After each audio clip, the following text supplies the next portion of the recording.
Since the moment our ancestors first recognized the silence left by a loved one question has haunted the human psyche, shaping cultures, religions, and science itself.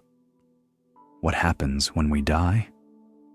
Is this incredible, subjective experience we call consciousness, the very essence of you, simply snuffed out, like a candle flame suddenly extinguished? Or does it persist, transforming into something we cannot yet comprehend? For millennia, the answer belonged to the priests, the philosophers, and the prophets. But today, the dialogue is shifting, moving from the pulpit to the laboratory.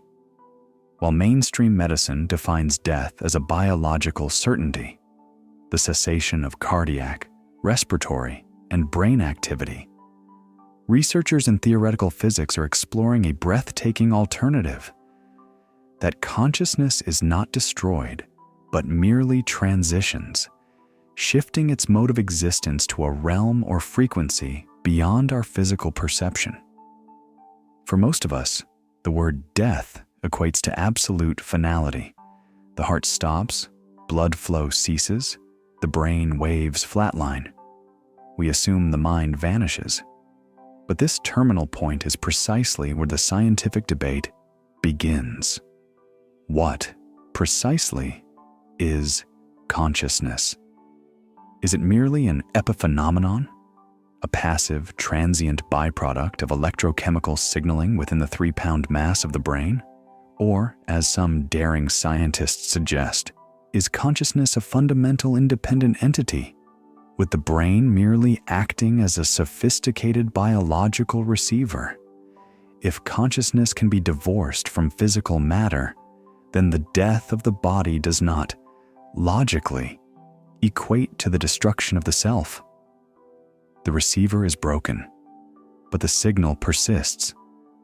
The entire intellectual framework for the persistence of consciousness is grounded in the bedrock laws of physics, specifically the First Law of Thermodynamics, which states unequivocally, energy cannot be created or destroyed. It can only be transformed from one form to another. This law is one of the most reliable constants in the observable universe. If we accept the premise that consciousness is a quantifiable form of energy, perhaps an energetic field, a vibration, or a frequency, then by necessity, it must be conserved. It cannot simply evaporate. Furthermore, we must consider the modern interpretation involving information theory.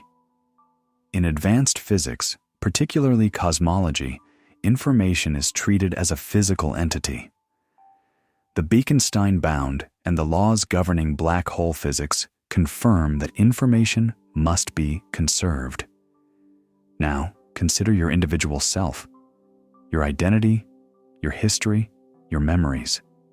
This entire architecture is an unimaginably vast, highly complex packet of personalized information. For this immense data set to be utterly erased would constitute a violation of fundamental physical laws. The informational signature of your life must therefore transition, either dissipating into a field or transferring to a new medium.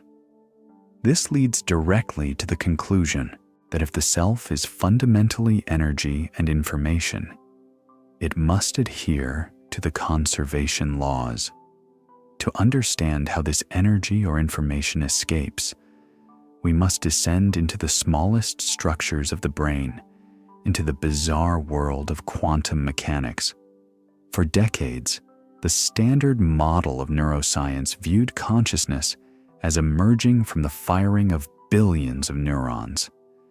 However, physicist Sir Roger Penrose and anesthesiologist Dr. Stuart Hameroff proposed the revolutionary concept known as orchestrated objective reduction, or Orch OR. They suggest that consciousness is not a classical neuronal phenomenon, but arises from coherent quantum states occurring within the brain's microtubules, tiny protein lattices inside our neurons. These microtubules act as conduits for quantum computation, allowing information to exist in multiple states simultaneously, a process called superposition. The critical leap comes at the point of death. When the heart stops and the brain loses oxygen, the microtubules can no longer sustain these fragile quantum states. According to Orch OR, this quantum information is not destroyed. Instead, the information is released, or untethered, from the biological structure. It literally leaks out of the dying body, radiating into the cosmic environment. Death, under this framework, is a quantum decoherence event.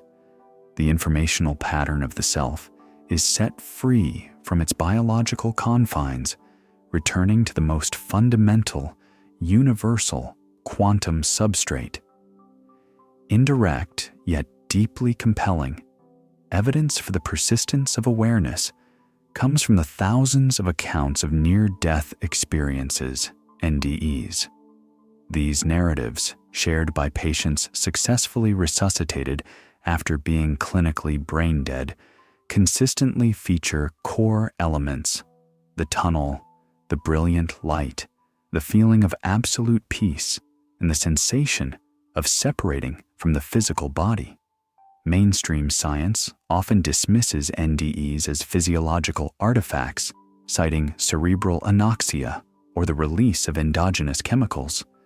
But these arguments face critical challenges. If NDEs are chaotic hallucinations from a failing brain, why are the memories reported as being universally clearer, more lucid, and more real than ordinary memories? Furthermore, how do we explain the documented cases of veridical accounts, instances where patients accurately report specific, verifiable details of events that occurred outside their line of sight while they were clinically dead? These accurate out-of-body perceptions are impossible to explain if consciousness is strictly localized within the physical skull. They strongly suggest that some form of awareness, an informational capacity, can temporarily operate non-locally, supporting the consciousness as a signal theory. The laws of the micro-world provide the conceptual underpinning for consciousness being a fundamental, non-annihilable feature. The famous double-slit experiment confirms that subatomic particles do not possess fixed reality until the moment they are observed. The act of conscious observation appears to play a direct role in creating empirical reality. This leads to the radical position known as quantum idealism, or a form of panpsychism.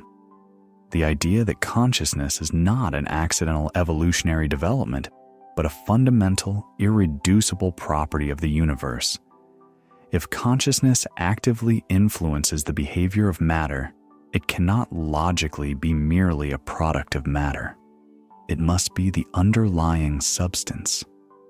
The death of the biological receiver means the individual signature is released, not into non-existence, but back into the universal consciousness, that greater, timeless field that underpins all reality. The body decays, but the observing principle persists.